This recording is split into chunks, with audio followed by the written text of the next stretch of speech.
Hey everyone, I'm Chris with Nelson Woodworks and welcome back to my channel. On this video we're going to talk about how I was injured by kickback on the table saw and a little bit about table saw safety, so let's get into it.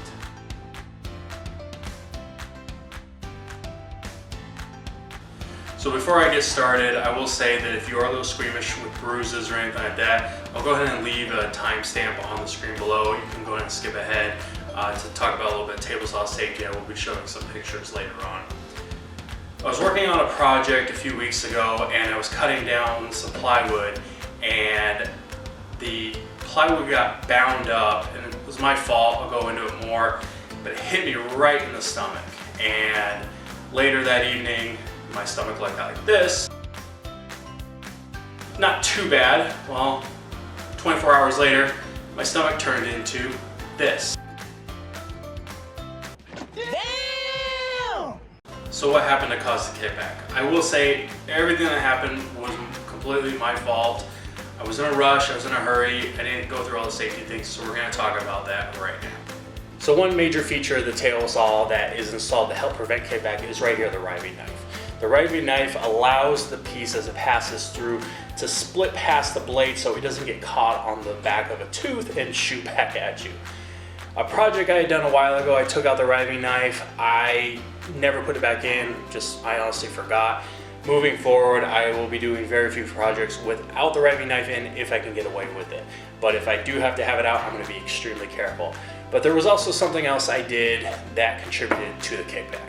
So the other thing that contributed to the kickback was I used my bench as an outfit table.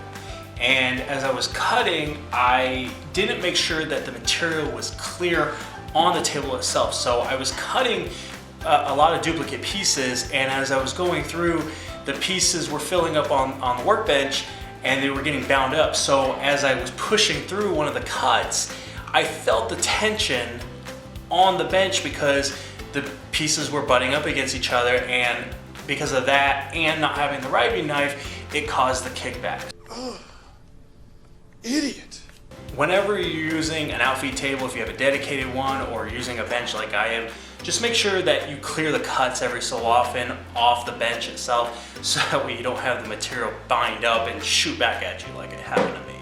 Now, even though that bruise looked really bad, I'm fine. I didn't go to the doctor or the hospital. I probably should have just to get checked out, but it's been several weeks since the incident and the bruise is healing nice. It's almost completely gone.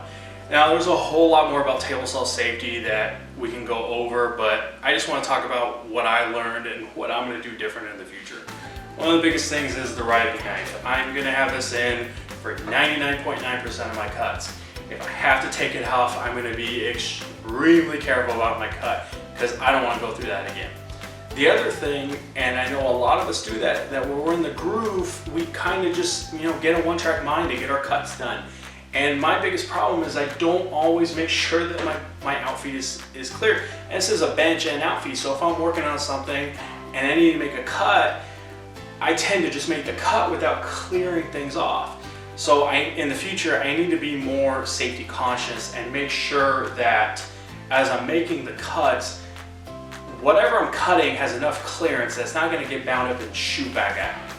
Hey everyone, I hope you enjoyed that video. I know it's a little different. Table saw safety is nothing that everyone wants to talk about, but things like this can prevent serious injuries in the future. I know there's, like I said, a lot more that you can go over. This is just something I learned and that obviously happened to me. So go ahead and make sure you subscribe. I got a lot more projects coming up in the future. Like and comment down below, and we'll see you in the next one.